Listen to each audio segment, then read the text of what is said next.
संभल की जामा मस्जिद में सर्वे के दौरान हुई हिंसा के बाद अब स्थिति धीरे धीरे सामान्य हो रही है, लेकिन इस हिंसा को लेकर राजनीति थमने का नाम नहीं ले रही। हिंसा पर लखनऊ से लेकर दिल्ली तक राजनीतिक गहमागहमी चल रही है। समाजवादी पार्टी समेत विपक्षी पार्टियां इस हिंसा के बहाने उत्तर प्रदेश सरकार और योगी आदित्यनाथ को घेर रही हैं। संभल के पूरे खेल को समझने से पहले हम संभल से जुड़ी कुछ बड़ी खबरें क्या रही आज की वो आपको दिखाते हैं। देखिए, संभल में आज स्कूल, कॉलेज, बाजार सब खुल गए हैं और स्थिति सामान्य हो रही है। तनाव के बीच भारी सुरक्षा बल तैनात है ताकि कहीं कोई और गड़बड़ी ना हो। यह संभल की भलाई के लिए है। समाजवादी पार्टी के प्रतिनिधिमंडल को संभल जाने की अनुमति नहीं मिली और यह कहा गया है कि अगले 3 दिन तक आप वहां नहीं जा सकते। राहुल गांधी से मिलने दिल्ली उनके घर पर उत्तर प्रदेश के सांसद पहुंचे हैं संभल मामले को लेकर चर्चा करने के लिए। चौथी बड़ी खबर और 5वीं खबर यह है कि संभल हिंसा के 4 नए वीडियो सामने आए। ये सीसीटीवी फुटेज हैं जिनसे बहुत कुछ कहानी अपने आप में समझ में आ जाती है। संभल हिंसा के बाद बिजनौर में हाई अलर्ट है। सुरक्षा और व्यवस्था काफी कड़ी कर दी गई है। विजिलेंस की टीम वहां पर अपनी दृष्टि बनाई हुई है और किसी भी तरह से स्थिति को बिगड़ने नहीं देने के लिए पुलिस प्रशासन पूरी तरह से कटिबद्ध है। तो आज हिंसा के दिन के 4 वीडियोस भी सामने आए जिनमें हंगामा साफ दिखाई दे रहा है। भीड़ कहीं सीसीटीवी तोड़ने की कोशिश कर रही है तो कहीं पथराव कर रही है। आगजनी की तस्वीर है जहां पुलिस बल हंगामा रोकने का प्रयास कर रहा है। इसके अलावा गली में हंगामे के ड्रोन विजुअल्स भी सामने आए। कई उपद्रवी चेहरों को ढके हुए हैं जिनकी पहचान की जा रही है। पुलिस अभी भी हंगामा करने वालों को तलाश कर रही है। पुलिस एक एक करके सीसीटीवी फुटेज की जांच कर रही है और सीसीटीवी फुटेज के द्वारा हिंसा फैलाने में शामिल लोगों की धरपकड़ में पुलिस लगी हुई है और ये सारी तस्वीरें उसी की। और सबसे अधिक अगर हंगामा कहीं हुआ है तो समाजवादी पार्टी के सांसद और विधायक के बेटे पर दर्ज एफआईआर को लेकर आज तक के बाद 6 एफआईआर की कॉपी हैं जिनमें क्या है आइए आपको हम एक बार फिर से बताएं। यहां पर देखिए आप एफआईआर के अनुसार समाजवादी पार्टी के सांसद जियाउर रहमान बर्क ने हिंसा से 2 दिन पहले शाही जामा मस्जिद में भीड़ को उकसाया था। राजनीतिक लाभ के लिए सांप्रदायिक माहौल उन्होंने बिगाड़ा था। ये एफआईआर में लिखा हुआ है। समाजवादी पार्टी के सांसद जियाउर रहमान बर्क एफआईआर में नामजद आरोपी हैं। जो आरोपी दूसरे उनके साथ 24 नवंबर को विधायक का बेटा सोहेल इकबाल भीड़ के साथ खड़ा था। भीड़ को सोहेल इकबाल ने भड़काया था, कहा था कि सांसद जियाउर रहमान बर्क हमारे साथ हैं, अपने मंसूबों को पूरा करो और इसीलिए उसका नाम भी इस एफआईआर की कॉपी में है। हिंसा के दौरान पुलिस वालों की पिस्टल लूटने की कोशिश भी हुई है, यह भी एफआईआर में लिखा गया है। भीड़ ने पुलिस वालों को मैगजीन, कारतूस लूट ली है। पुलिस वालों की आंसू गैस के गोले भी भीड़ ने लूटे हैं क्योंकि भीड़ बहुत ज्यादा थी। भीड़ की तरफ से फायरिंग हुई है और फायरिंग लगातार भीड़ की तरफ से फायरिंग हुई है। भीड़ की तरफ से फायरिंग करने वाले कई लोगों को पुलिस तलाश कर रही है और गोली लगी है। भीड़ में से जो फायरिंग हुई है कई पुलिस वालों को गोली लगी है। जो पुलिस वाले घायल हैं उनमें उग्र भीड़ घातक हथियारों से लैस थी। भीड़ की तरफ से आवाजें आई, पुलिस वालों को घेर कर जला डालो, पुलिस वालों के हथियारों को लूट लो। ये सब एफआईआर में लिखा गया है। साजिश के तहत भीड़ एक राय होकर जान से मारने की नीयत से पुलिस वालों पर हमला कर रही थी। एफआईआर में भीड़ पर यह बेहद गंभीर आरोप लगाया गया है और हिंसा से पहले कई जगह सीसीटीवी कैमरास को तोड़ा गया है, जो आज हमने आपको तस्वीरें भी दिखाई हैं। तो पुलिस प्रशासन का दावा है कि संभल में भड़की हिंसा का कारण सांसद जियाउर रहमान बर्क और समाजवादी पार्टी के विधायक इकबाल महमूद के बेटे दोनों के भड़काऊ बयान हैं। हालांकि विधायक और उनके बेटे सोहेल ऐसे आरोप से पूरी तरह से इनकार कर रहे हैं। मेरे बेटे का नाम आया, ये बात मुझे कल मालूम हुई, मगर मैं ये समझता हूं कि उसका कहीं पर भी कोई रोल नहीं है। वहाँ पर अगर अपना कैमरा टटोलें देखें तो कहीं उसकी प्रेजेंस नहीं मिलेगी, ना बोलते हुए, ना कहते हुए, ना मौजूदगी में मिलेगी।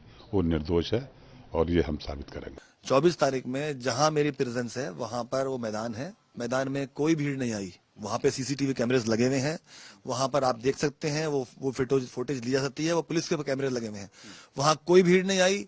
वहां मेरा जो है सारी फुटेज वहां होगी कि मैं अंदर घर में किस वक्त गया, किस वक्त नहीं गया, वो सारी फुटेज उसके अंदर होगी।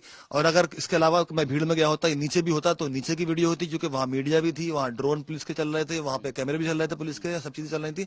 कहीं पे भी ये साबित नहीं कर सकता कोई भी मुझे कि मैं वहां पर मौजूद था। आइए सीधे इस समय हम आपको हिमांशु मिश्रा संभल में मौजूद हमारे संवाददाता के पास लिए चलते हैं। रविवार सुबह से हिमांशु लगातार वहां पर हैं। हिमांशु, और बातें हम आपसे पूछें, किस तरह की राजनीति हो रही है, उससे पहले संभल की स्थिति क्या है संभल में अब इस समय? देखिए, संभल में स्थिति अब काफी हद तक नॉर्मल हो चुकी है। हम कह सकते हैं कि नॉर्मल है। यहां पर रविवार को जो कुछ भी हुआ दोपहर 2 बजे तक, तो सबसे खास बात ये रही सईद यहां पर कि उसके बाद 2 बजे के बाद से कोई छिटपुट घटना की भी जानकारी कहीं से नहीं आई, न किसी तरीके के विवाद की, न पत्थरबाजी की। ये सबसे बड़ी पुलिस की यहां पर आप कह सकते हैं कि उनके लिए ठीक बात रही, राहत की बात रही कि जो एपिक पॉइंट था, जो ये कोतवाली थाना आप देख रहे हैं, जो इसका जो पूरा इलाका था, यहां से 500 मीटर की दूरी पर वो शाही जामा मस्जिद है और दूसरी तरफ तकरीबन 1 किलोमीटर की दूरी पर हिंदू खेड़ा है। तो वो पूरा जो हिंसा और पत्थरबाजी की जो बात थी, वो इसी 1 से 1.5 किलोमीटर के अंदर थी। और दोपहर 1:30 से 2 बजे के बाद स्थिति नॉर्मल हुई।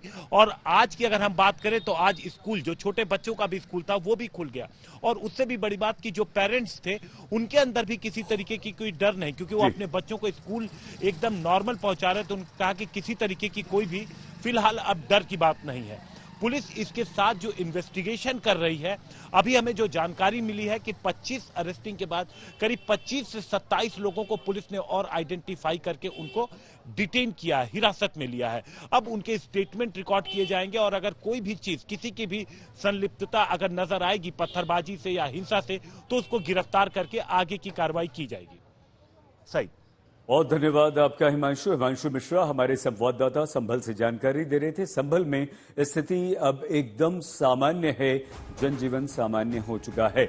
समाजवादी पार्टी के सांसद बर्क का नाम आने के बाद पार्टी योगी सरकार पर हमलावर है, यानी कि समाजवादी पार्टी। अखिलेश यादव बार बार दोबारा सर्वे कराए जाने की जरूरत पर सवाल उठा रहे हैं। साथ ही सांसद जियाउर रहमान बर्क और विधायक के बेटे पर एफआईआर को राजनीति से प्रेरित अखिलेश बता रहे हैं।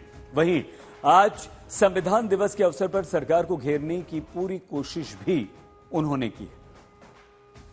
पूरी गलती है तो वो सरकार की है। सर्वे जब एक बार हो चुका था, फिर दोबारा सर्वे क्यों करना? और अगर दोबारा सर्वे भी करना था तो आपस में बैठ करके बातचीत की जा सकती थी। बातचीत कर करके जो बातें रह गई थी उनका दोबारा सर्वे कराया जा सकता था। सर्वे के खिलाफ नहीं थे, लेकिन जिस तरह का सर्वे करते समय जो टीम के पीछे नारे लगा रहे थे, क्या उनके खिलाफ कोई कार्रवाई हुई? क्या सर्वे के साथ और सर्वे टीम के साथ बीजेपी के कार्यकर्ता थे जो भड़का रहे थे? क्या उनके पास ऊपर कार्रवाई हुई? क्या उनको गिरफ्तार किया गया? क्या उनको जेल भेज दिया गया? तो संविधान के प्रति हमारा पूरा सम्मान है। और उस समय उत्सव मनाना, जब संभल में जिस तरह का काम सरकार ने किया है, जाने चली गई हैं, गम के साए में कैसे उत्सव मनाया जा सकता है? जहां जाने चली गई और न्याय नहीं मिल रहा है, तमाम हजारों लोगों को झूठे मुकदमे में फंसाया जा रहा है। वहां के सांसद, वहां के विधायक और उनके पुत्र पर झूठे मुकदमे लगाए रहे हैं। पूरी गलती है तो वो सरकार की है। राजनीतिक युद्ध के बीच आज समाजवादी पार्टी का एक प्रतिनिधिमंडल संभल जाने वाला था। हालांकि पार्टी नेताओं को प्रशासन ने संभल जाने की इजाजत नहीं दी और यह भी कहा कि अगले 3 दिन तक आप संभल नहीं जा सकते। इस बीच समाजवादी पार्टी के वरिष्ठ नेता माता प्रसाद पांडे ने संभल में फायरिंग को लेकर पुलिस और प्रशासन के दावों पर सवाल उठाए, जिसके बाद माता प्रसाद पांडे के बयान पर बीजेपी के जवाबी हमले शुरू हो गए। पुलिस कभी अपनी करनी को देखती है? पुलिस अपने किए हुए कार्यों की जिम्मेदारी लेती है? ये गोली लगी, इनका कहना आपस में मारेंगे। आप बताएं कोई एक दूसरों को आपस में मारेंगे? आजकल ये प्रवृत्ति चल गई है, पुलिस 2 असलहा रखती है। एक वो असलहा रखती है जो गैर कानूनी है और एक उनके पास सरकारी है।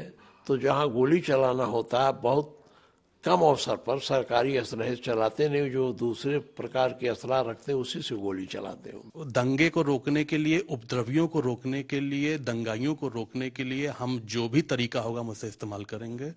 हम उस सिद्धांत पे नहीं चलेंगे कि अगर एक थप्पड़ मारा है गाल में तो दूसरा गाल आगे करेंगे। अगर एक थप्पड़ तुम मारोगे तो 5 तमाचे हम भी मारेंगे, और जिस भाषा में तुम बोलोगे उस भाषा में हमारी सरकार जवाब देगी।